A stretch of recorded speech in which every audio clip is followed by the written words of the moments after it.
విడుదల రజనీ గారు ఆమెని గుంటూరుకి ఇన్ఛార్జిగా నియమిస్తే గుంటూరులో 1వ తారీఖు నుంచి ఆమె ఒక ఆఫీసుని పార్టీ ఆఫీసుని ఓపెన్ చేసుకోవడానికి సర్వం సిద్ధం చేసుకుంటే రాత్రి 12 గంటల సమయంలో 12 గంటల మధ్యలో దాడి చేశారు. దాడి చేసి ఆఫీసును ధ్వంసం చేయడానికి ప్రయత్నం చేశారు.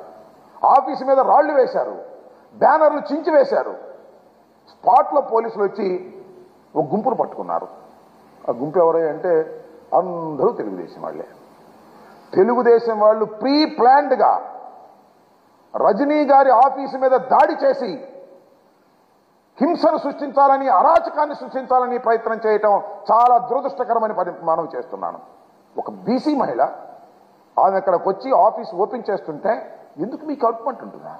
దమ్ముంటే గెలవండి అంటున్నా.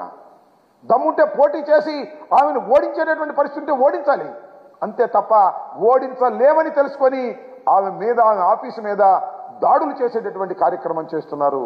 ఒక ఉగ్రవాదులుగా తయారయ్యారు, ఒక హింసావాదులుగా తయారయ్యారు, ఒక అరాచకవాదులుగా తయారయ్యారు. ఎప్పుడైతే తెలుగుదేశము జనసేన రెండు కలిసినో ఇక అరాచకాన్ని సృష్టించేద్దాం ఈ రాష్ట్రంలో, మనకి తిరుగులేదు, అధికారం ఎలాగో రాదు, అరాచకాన్ని సృష్టించి పోలీసు వారి మీద దాడులు చేసి పార్టీ వైఎస్ఆర్ కాంగ్రెస్ పార్టీ ఆఫీసుల మీద దాడులు చేసి వ్యక్తుల మీద దాడులు చేసి ఏదో సాధించాలని ప్రయత్నం చేయటం చాలా దురదృష్టకరం మనం చేస్తున్నాం.